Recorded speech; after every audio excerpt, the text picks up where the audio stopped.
welcome to another episode of the Microsoft Spotlight podcast with me, Andrew, and my co-host John. This episode is proudly sponsored by BitTitan. Check out their website today to find out BitTitan can migrate your data to the Microsoft cloud. So John, another day, another podcast, another guest. Could you introduce our next guest, please? Yeah, I need, if I get this right, then I deserve so many brownie points. Today's guest is the senior customer success manager. See, I'm like delaying the name pronunciation here as much as I can, and that is Antje Lamartine. Have I got that right? You did awesome, John. Nailed it. So I'm not going to say your name again throughout the whole podcast. I'll say it once. Right? Oh, come on.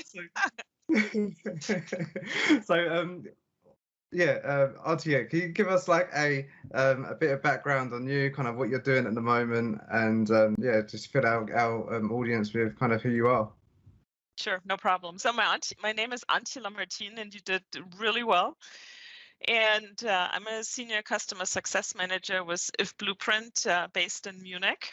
And I've lived for a very long time in the United States. I was born and raised in Munich. At some point, I made the hop across the big pond. Of course, I wanted to stay only for a couple of years, and it turned out to be 23 years. And I'm now back in Munich for the past 3 years. And I've been working with the Microsoft platform for about 10 years. And my focus is adoption and change management. So I started with SharePoint 2010 and had a lot of fun in that realm. But at some point, I realized that all the solutions we're building, people have to use them. And this is how my focus slowly shifted to really focusing on the people factor when we actually deliver solutions, because at the end of the day, somebody needs to use all that stuff, right? Yeah, so do you focus on the... So do you focus on adoption specifically for SharePoint at the moment, or does it go across the whole of the Microsoft products?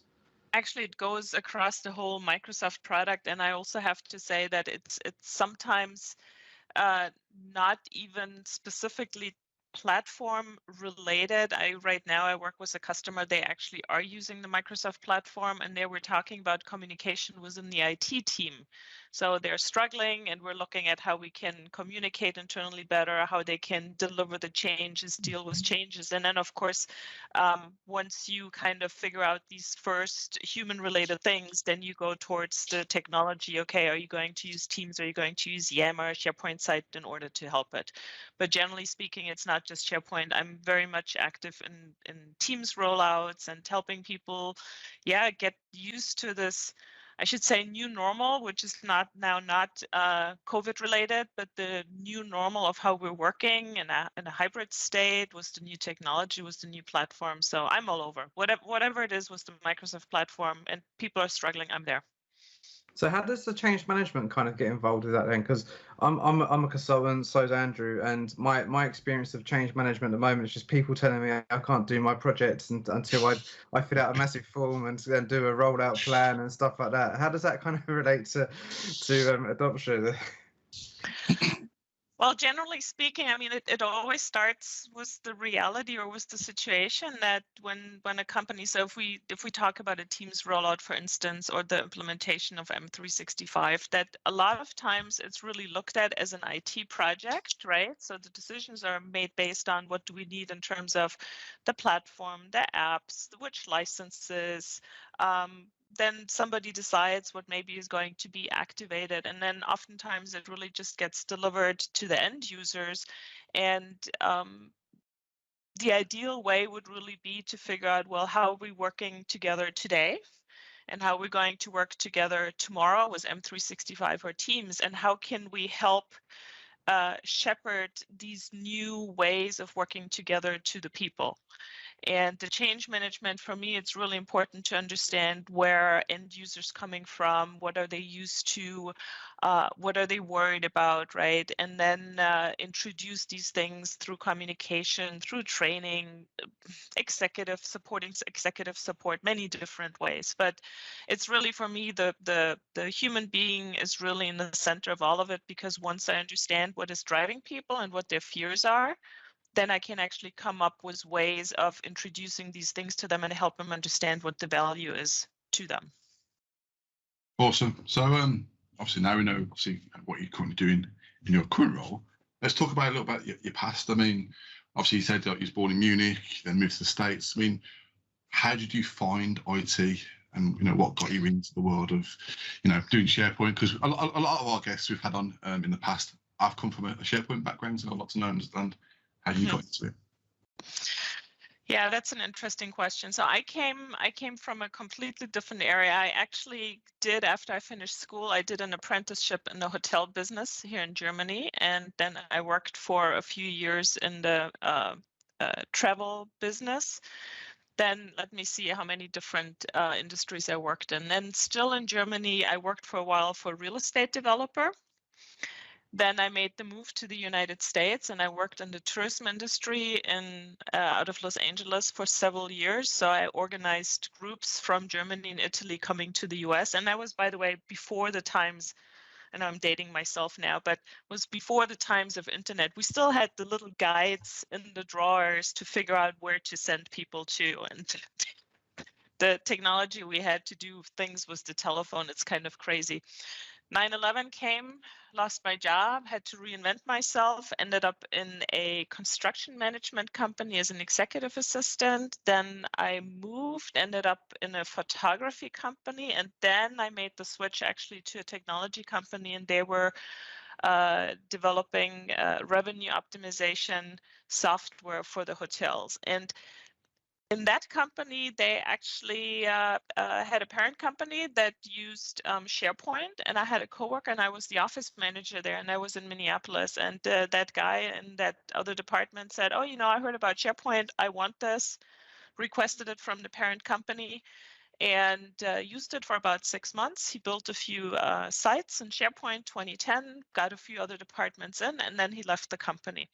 And as the office manager who doesn't have really much else to do, right? And I'm kind of putting that here in exclamation marks or quotation marks. My manager said, "Oh, we have this thing called SharePoint. Antje, why don't you take it over?" And I argued for several weeks that I really didn't want to do it because I had no idea what it was. But in my role as office manager, I was very much involved in the onboarding of our new employees, and it was an international company. So anytime we had a new hire anywhere in the world, I would go with them through all the different systems that we're using for any type of processes. So I always had an interest in IT and how the technology worked, and I really liked it. And I somehow inherited this SharePoint site. And once I actually looked at it a little bit closer and realized, I can actually, with SharePoint, I can help people do their work better, maybe more efficiently. I was really excited. I mean, it took me then quite a while to really take SharePoint on as a full-time job, because I said to my manager, well, in the office manager world, I always have to say no, because if you cannot give something to everyone in the company, you cannot just give it to one person in the office. And I was always, no, I'm sorry, nice request, but it's not possible. And with SharePoint, all of a sudden, I moved from a no world into a yes world. Like, you want to work better together? Yes, I can help you. Oh, you're struggling with this manual work on a document. Yes, I can help you. Oh, you have this manual process. Yep, I can help you with this. And this is how I got into SharePoint. And then eventually I moved into business analyst roles where I built SharePoint solutions together with the internal customers I had. And this is how I started out. So it's kind of completely unexpected. Awesome. I mean, obviously, you've mentioned to us that it was basically part of the Women in SharePoint in Minnesota as well. Community there. Yes, and the move to Minnesota, I didn't, at the time when we moved to Minnesota, to Minneapolis, to the Twin Cities, I didn't know it, but the Microsoft community there in the Twin Cities is a very strong community. There's also a Women's in Technology chapter, and they just took me under their wings, and the whole community there was very, very welcoming, very helpful. There were no questions asked. There was no strange look given to me that I come from a completely different field and I want to make my way into this IT field. And this is where I actually got involved with a lot of the folks there. And I have to say that I don't want to say without them, I wouldn't be where I am now, but it was definitely a huge help to kind of, to be welcomed with open arms, really. And also that then basically like push you then want to become like a Microsoft MVP, because I know you got awarded last year now as an MVP. Yep. Office. So it's servers and services now, or they changed the name again. Yeah, Office Apps and Services. Yeah. Yeah. So because they were so welcoming to you in Minnesota and that community, that what kind of what pushes becoming an MVP. Yeah, or want to achieve that kind of status? Because obviously, yeah, there's many different ways of becoming an MVP, but I want to understand how you achieve that. This becoming an MVP, I have to say, was never really. I don't know. I didn't do all these things in order to become an MVP. The fun part was really in Minnesota. So there was the Women in Technology group. Then Minnesota has a very strong user group as well that meets on a monthly basis. The SharePoint Saturday that takes place, or used to take place twice a year in Minnesota, has 400, 500, 600 attendees. So it's a community that is very open with each other and gives you an opportunity to actually contribute as well. And this is also where I got my start in saying, well, I'm learning all these things from the other people. What is it that I have to contribute? And I discovered this way that I like passing on my knowledge to others. And I think one of my great passions is to see others succeed with the impulses I can give them. And so the becoming an MVP, I think, was kind of a natural progression. And I have to tell you, I mean, if you set your eyes on just becoming an MVP for the title, then I think it's really not the right way of doing it. I mean, if you love passing on your knowledge and you love helping others, I think eventually it'll come to you.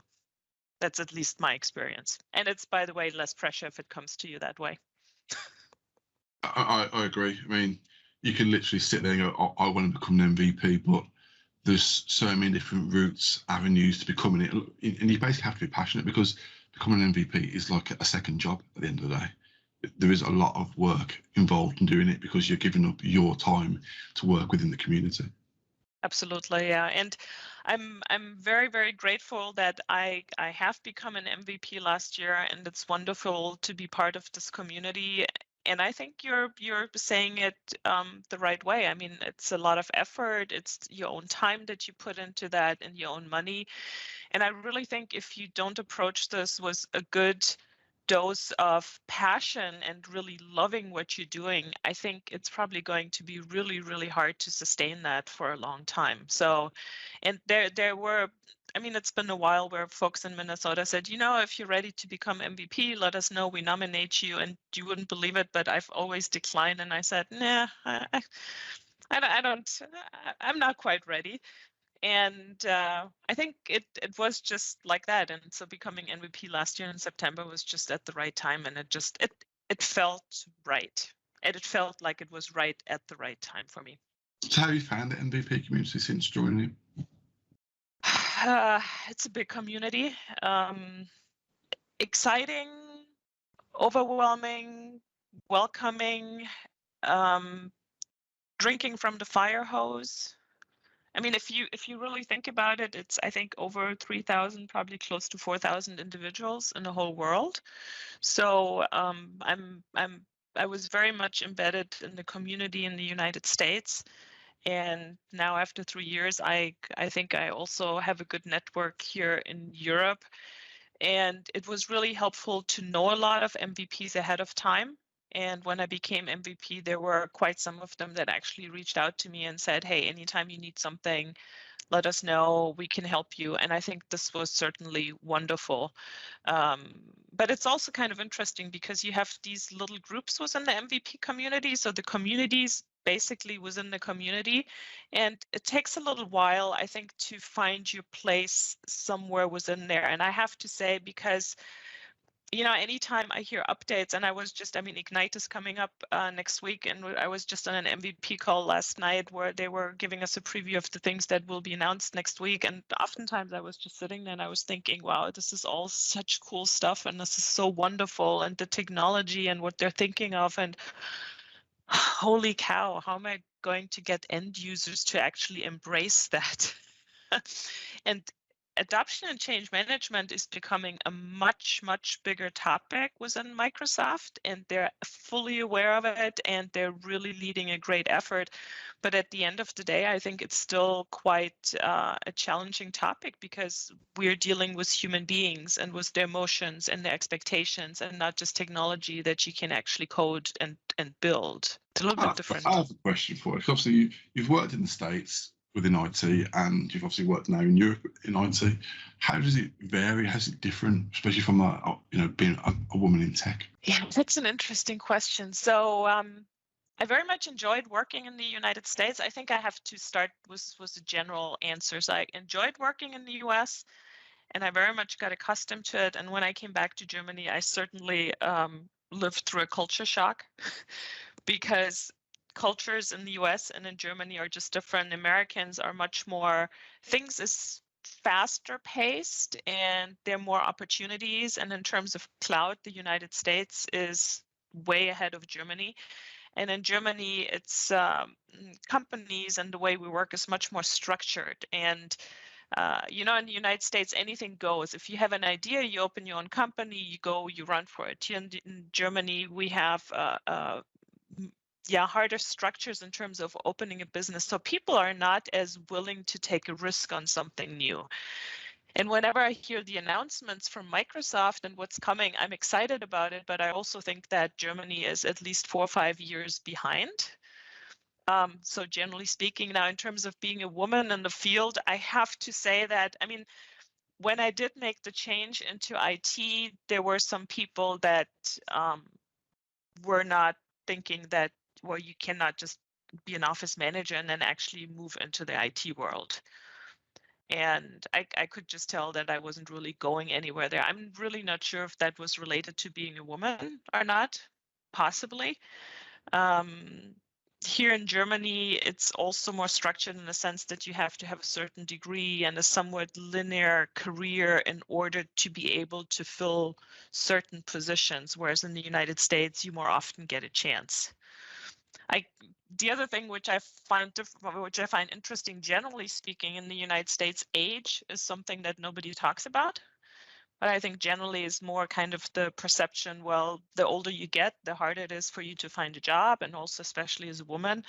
And here in Germany, I find that the gray hair I have is actually oftentimes working to my advantage, because I can look back on many years of experience, and sometimes I even notice that we have quite a few women here in our company, which I'm really happy about, because we are an IT service provider. But sometimes it's harder for them to really be heard with clients, especially male clients, because, well, they're young, they're female, might not know that much, right? But I'm really not sure if the age thing also matters in terms of sex of male or female. Maybe it's just an age thing. It's kind of hard. Yeah, we have had a guest on in the past who's also from Germany, and she basically mentioned she was the only person within her organisation, and she was from a SharePoint background as well. She was the only female. There is no other females within her business. So terrible. So what's the WIC community like in Germany? We have the women in technology. There is there's in Munich, there are a few events going on. I have to be honest with you right now, I'm focusing very much on just bringing women into my own company. So, and we have quite a lot of younger women that are moving into it, and also women that do not have an IT background. So this is something I'm mentoring others, and I'm helping them to really move along. In regards to connecting with other women here in Germany, I think it's somewhat difficult a little bit, because also in the MVP community in Germany, I think, I don't know it anymore by heart, but when I became MVP, I think I looked up how many female MVPs there are in Germany. I don't think there are that many, and it's really. I wouldn't be surprised. Let me say, obviously, IT is a very male-dominated field, but obviously, it does seem to be, from my perspective in the UK, there's a lot more female MVPs now, part of the community, than there was when I was first an MVP back in 2016, I think 2015. So mean, obviously, it is changing, definitely. I know when I was basically looking on LinkedIn about 6 months ago now, in Israel, the first female MVP got awarded. So there is that change coming. It's it's always going to be a long road.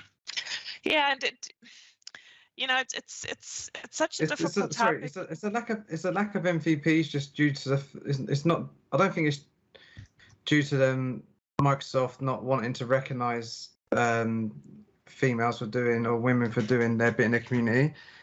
I just want to clear that up. Like it's not it's not like Microsoft. Yeah, right. It's just that I don't think there are as many women putting themselves, forward and doing as much community work. Yeah, and I think, and that's something I totally agree with you. I think definitely Microsoft does not make a difference there. I have no doubt about this, but I'm also organizing events. I'm organizing, I mean, we haven't had it in a while now, but the Collab Days in Munich, which is a fairly big event. The last time we had it was online, and the time before was actually at Microsoft in Munich. And then I'm organizing a Power Week. We did 4 Power Weeks so far this year, which is all around M365. I'm also co-organizing the ACM forum here in Munich, which is a small event. And I oftentimes, even with my coworkers, so people that I work with on a daily basis, if I go up to them and say, hey, we have a little community event here, fairly small community event, are you interested in presenting something? It is really, really hard to get women to actually take the stage and do it. And it's kind of interesting to me because I remember, I think the first time I presented publicly at the user group in Minnesota, that was in 2015, and I was scared. And in order to actually, and I only had like a 10 or a 15-minute bit, right, where I was showing something that I did in my company. And I actually went up to a coworker of mine and I said, would you mind coming with me on the stage? She was my customer for whom I made the solution. And I said, I just want you to explain what the initial situation was, and I'll take over from there. I said, but actually what I need someone like an anchor next to me, just standing there, so I have the courage to stand in front of 50 people and speak. And even when you're offering this to women, I do find that not many of them take the opportunity to actually go for it. And I mean, I'm all for helping new speakers to break into the scene, but at some point you just gotta give yourself a push and go for it, right? And I think women are just more intimidated. And I think you guys are right. There are a lot of males in the community, and I remember my first SharePoint Saturday in Munich was it 2016 or no? I don't remember when the first one was. A friend of mine, actually Liz Sundet in Minneapolis, said to me, oh, there's a SharePoint Saturday coming up in Munich. Why don't you apply? And I looked at her and I said, why would I apply? I'm not sure if they're going to take me. And she said, hey, it's your hometown. At least you get to go home. So go and apply. It's like, hey, okay, it's reasoning I can't really argue with. And she encouraged me and others did. And she's part of the Women in Technology community in Minnesota. So I applied and I got a speaker slot and I came to Munich, and it was an event with 250 people, 250 attendees. And I would say roughly there were 240 men and 10 women. And out of the 20 speakers, I was the only female. And I remember very much walking into that speaker room, and there were these 10 guys sitting around the table, and the way they were talking with each other, I could tell, oh, they've known each other for a really long time. Oh, many of them are friends. Oh, it's a tight-knit group. And it was intimidating as hell. But, you just got to find the courage to go in there and go for it. And of course, they welcomed me very, very nicely. And at that point, I think you kind of just have to jump over your shadow. Is that now a German or an English expression? I'm not sure anymore. You just have to go for it and just give it a try. And they opened me with welcome arms as well. But it did take a while to actually break into that community. And I have to say, there were a lot of MVPs around the table. And I think that's also one of the things with MVPs. Once you see each other at all these different events, I mean, eventually you become friends, right? And once you become friends, you talk differently with each other. So then if you come in as an outsider, let alone as a woman, it is intimidating, but you just have to go for it. And I think it's intimidating both ways. I mean, for myself, even like if I walked into that room, it would be intimidating. So I can't imagine kind of how how much more intimidating it is just for the fact that it's a group of guys as well. For me, the gender bit doesn't really come into it. It's just the fact that, you know, it's a bit of imposter syndrome probably. Like, oh, Yeah. all these guys have been here for have been MVPs for X amount of time. These guys have been speaking for X amount of time, and yeah, the imposter syndrome comes in. But at the end of the day, I think Andrew said it before, and a few other people have. It's just like no one's there and wants you to fail. Everyone's there and wants you to succeed and to put on a good talk and a good show as such. So yeah, something that even I worry about and stuff like that as well. So it's personality as well. As long as you have the right personality, you will succeed in, you know, going into a room full of different speakers. Because generally, most people are very welcoming. You know, so when I started doing public speaking, in my first one, where it was basically outside of a user group. So for me, speaking was just normal because I'm basically speaking at my user group. But when I basically started speaking at different conferences, so I went over to Office 365 Engage in Amsterdam. Thankfully, by that point, I mean, I wasn't an MVP when I first went. I already knew people in the room because of stuff I was already doing with like a podcast for the UC architects.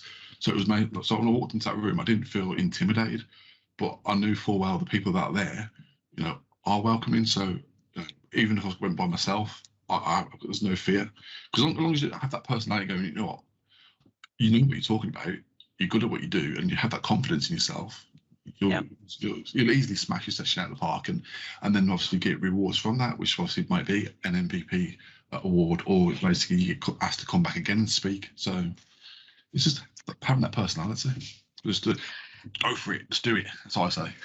Yeah, and I agree with you. And I always, I mean, I tell this to my kids as well. I always say, you know, you got to try things in life, and if you fail, then at least in the end you can say that you've tried.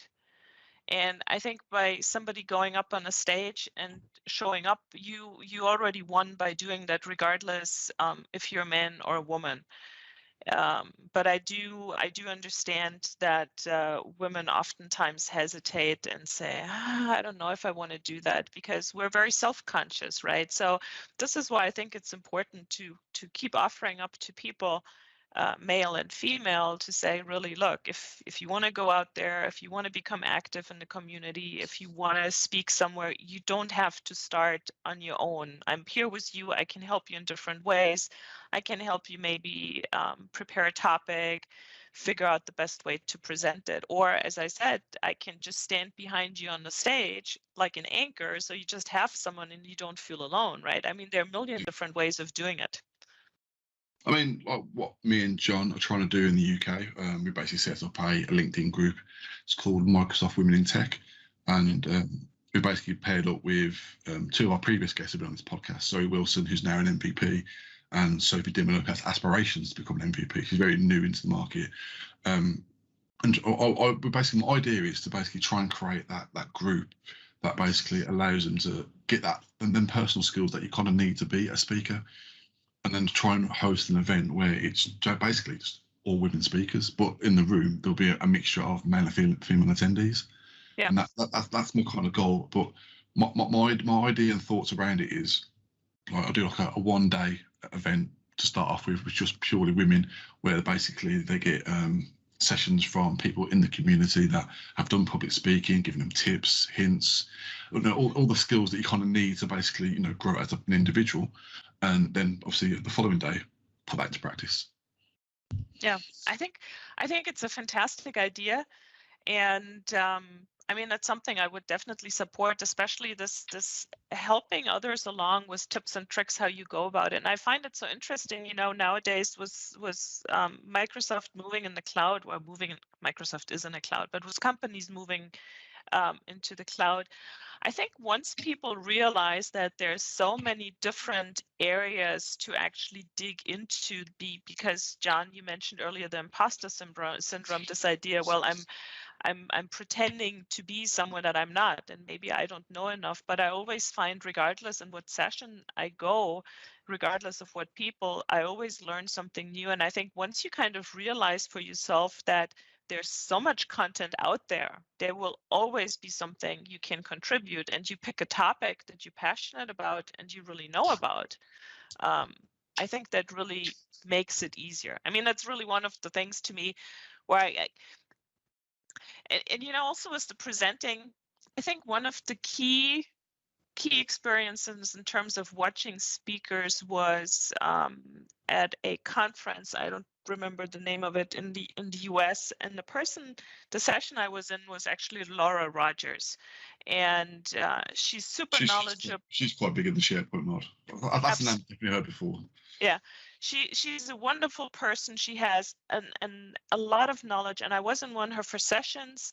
I didn't know her at the time, and I was sitting somewhere in the back. There were maybe 100 people in the room, and she explained her things, and it was about, I think, views in SharePoint lists and libraries, right? And she was up there on the podium, and somebody asked a question, and Laura was just standing there, and she said to the person, yeah, I built this a while ago, but you know what? I can't quite recall right now this detail, so let me get back to you afterwards. And that was her way. I mean, seeing this person whom I consider extremely knowledgeable, right? Having this very nice way of saying, well, I don't really know the answer right now, and not being embarrassed about it, and just picking it up, saying, well, let me take this with me, and I'm going to get back to you. This was, to me, one of the key moments where I was thinking, I can do that too, right? Because I have knowledge that I can pass on. And it is okay not to know everything and not to have every answer. And then it just matters on how you then manage such a question. And then it becomes easier to put yourself out there on a stage. Yeah, definitely. That was, to me, one of the key moments where I thought, well, I do have knowledge. I know there are people who know way more than I do. And there are people that know probably much less than I do. And I'm somewhere in the middle in between, and I can do something. I can pass it on. And that was really one of the learning moments for me. And I thought, yeah, I'm going to give this a try. This looks like fun. And I think the person who's asked the question as well, obviously, has more respect for you as well, because if you then basically take that question away and go back to them and answer that question, they develop a respect for you as well, because they know, okay, well, that person hasn't forgotten about me. Hasn't like brushed it under the carpet, the question I've asked, because they've got me the answer.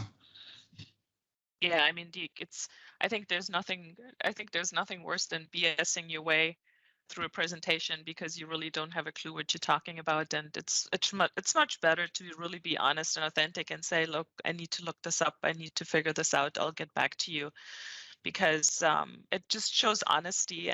But this is what I'm trying to say, in the past where everything was on-prem, I think the roles were much more defined, and now everything kind of blurs and everything is so much more interconnected, all the different apps and the technologies within the platform. So it's very easy nowadays to actually not know an answer. And once you kind of realize that it's okay to not know an answer, it gets much easier.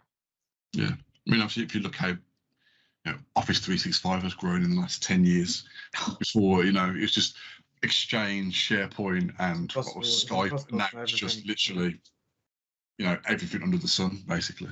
Yeah, I think it's a running joke for me whenever I'm screen sharing the customer. It's always, oh, that's changed. That's different to what it was before.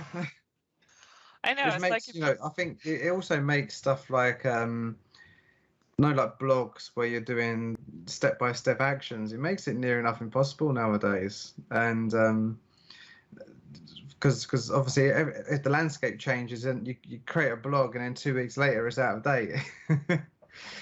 But it's also the same with the customers. Sometimes you have to sit down with a customer, everything changes. Like I went into Teams the other day, the whole admin center has changed and didn't expect that. And I think the new normal definitely is, and maybe it's not new, that the change is constant, right? And I think one of the things, I think somebody who's really good at change is a person that just accepts the fact that change happens all the time.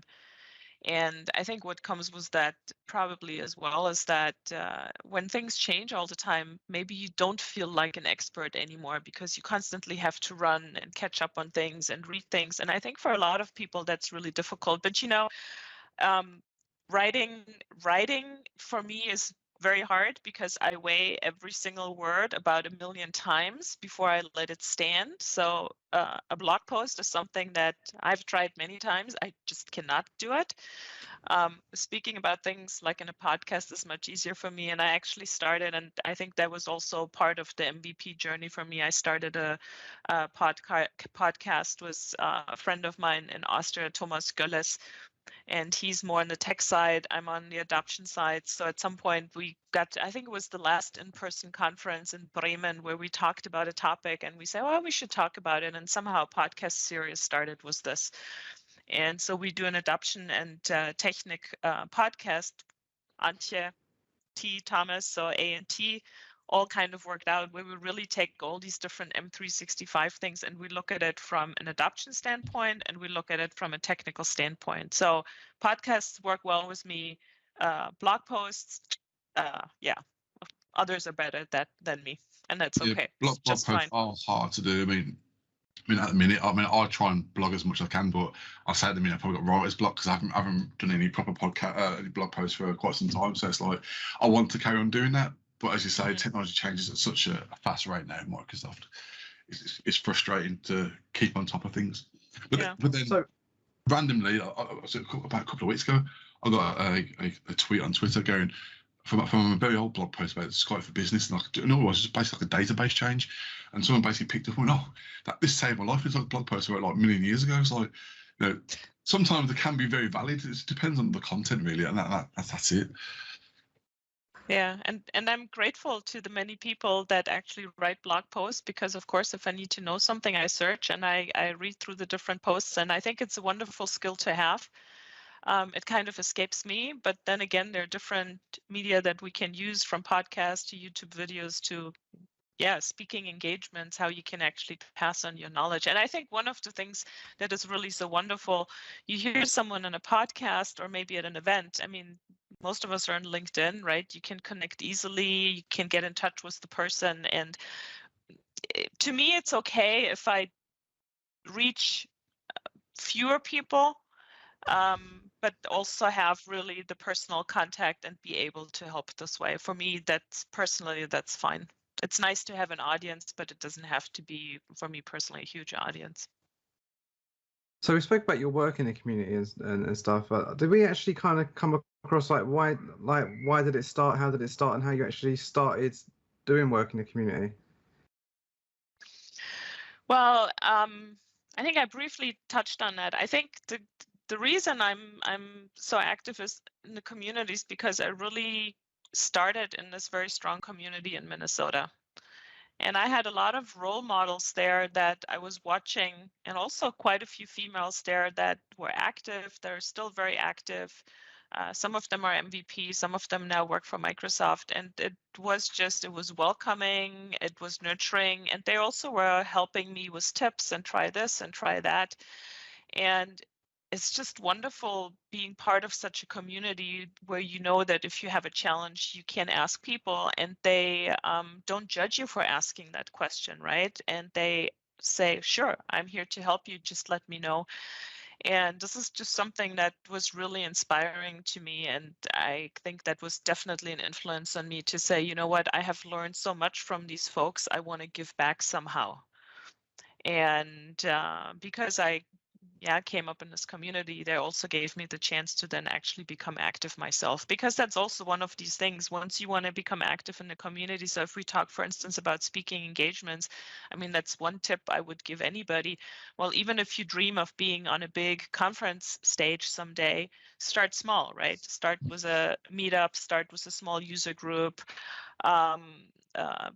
try it out, see what works, what doesn't work, and then slowly you can make your way up. And this way you're also building your own confidence. So then someday when you stand on a bigger stage where you have more people in the room, I think it's also then going to be easier to manage the crowd. And then again, we have now the difference between online events and in-person events, right?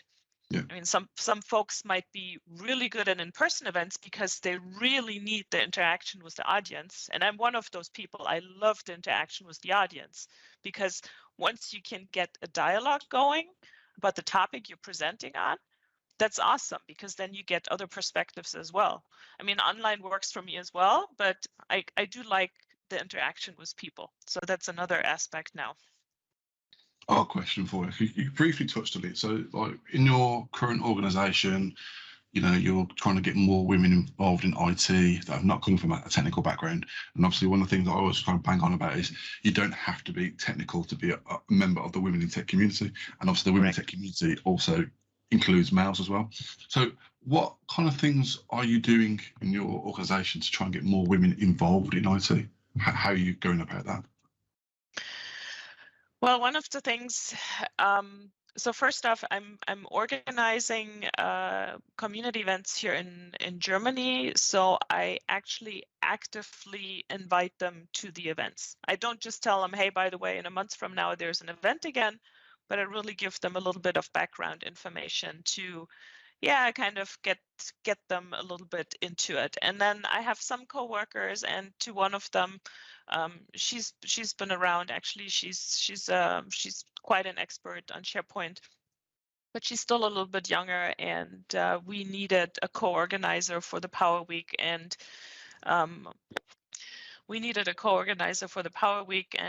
we're 3 people now. And the third person, I said, well, I actually would like it to be a woman and maybe somebody who's a little bit new in the community. So I reached out. And I think the important thing is when you reach out to people and you ask them to get involved, that you also tell them that it's okay to say no, to really give them an option, right? Hey, there's an opportunity. This is what we want to do. This is the effort it takes. In this case, I mean, I personally like when you organize an event, I think 3 is a perfect number because there's a lot of work. When you divide it by 3, it's much easier done. And if you have to make decisions, you also reach decisions very quickly. But I think it's important to really give folks an option saying, look, there's an opportunity. Would you like to take it? If you say no now, that's not a problem. We can come and revisit it. Then the next thing I do is anytime I find something out about technology, something new, I really reach out directly, say, can I help you with it? Can I show you? One of the things we've been doing here for quite a few months now, since the beginning of the year. So we have hired some women into our company that don't necessarily have a solid M365 background.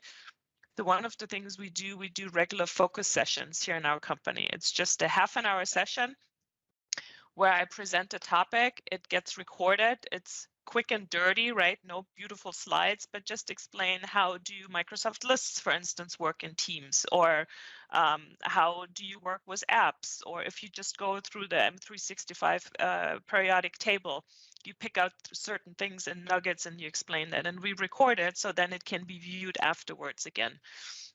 But it's also really proactively bringing them into projects and giving them the chance to actually lead a client workshop and lead a client engagement. And I'm basically on the side helping them along.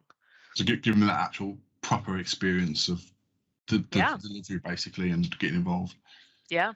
And I mean, I have one coworker and she's presented a few times now. And I said to her, look, you gained a lot of knowledge. I think you're ready to present. What do you think? Well, I'm really nervous about it. I said, I'll help you prepare the presentation. I give you tips. She did it. I think now she already presented 2 or 3 times and she's becoming a little bit more comfortable at it. And it's still in small events, but eventually I think it's also going to help her to really stand her ground in this field of IT. And she's learning very fast on the job. And it's a lot of fun for me as well, because I'm learning from her as well. Yeah. It's not like I'm not getting anything out of it, right? I mean, anytime I have an interaction with her, I'm thinking, oh, it's cool. I didn't think about it this way. Yeah, that's another perspective. I think also when you're helping someone as well, you get that satisfaction, especially like if you then basically help them become an MVP or gone on to basically achieve different conferences. You have that that self-satisfaction for yourself going, I really helped that person go and achieve something they were a bit nervous about or weren't unsure about, and you've given them that confidence to go and do it and achieve. I think it's wonderful because at the end of the day, look, being part of the community, it's a sentence, it takes a village to raise a child, right? And it takes a group of people. And I really think when somebody has an idea, the idea is always going to get better when you actually engage with others in the community. And if you can do this amongst women, I think it's a wonderful thing. And I actually like working with women and also like working with them together in projects, because what I do as well after meetings, when I notice something, I do give them feedback and I say, look, you really did this in a wonderful way. And if you think about it this way next time, maybe you can achieve this or that as well. So to also actually show them how something can be taken to the next level or can be adjusted a little bit. And one of the things I do there, that's my little secret that I'm actually now spilling in this podcast. I eliminated the word but from my vocabulary and I only use and. So what's like the future for you in your career? What's the next steps for you? What are the aspirations? Yeah, I was expecting that you would ask me this question. This is a tough one. I love helping people develop their skill sets, their competencies. I'm very happy where I'm working right now. I love mentoring and coaching, and I do like the fact that I am working in client projects, but not 24/7. So this is also a role I have within my company. Yes, I'm leading the ACM practice here, and I'm developing it here in my company, and I'm developing our staff around it. But I'm not 100% all the time in client projects. So I think I'm going to keep doing that for a while and maybe talk to you guys offline a little bit more about your idea of having sessions where you teach women how to present and then maybe put it the next day to practice and maybe do something like this here in Germany as well. So I think in that respect, I'm really happy doing what I'm doing right now. I have to say that I never planned much in my life. So who knows what the next 6 or 12 months are going to bring. But definitely encouraging and building our staff here and helping my young coworkers really get more into all these topics. I think that's really my short-term goal for now. The other short-term goal I have is climb a lot of mountains. I like to hike in my free time. So maybe if you ask me which mountains I want to climb, I can give you specific mountains. No worries. Well, I will say we're definitely getting close to time, so I want to kind of like wrap it up here. But thank you for sharing, your story with us today.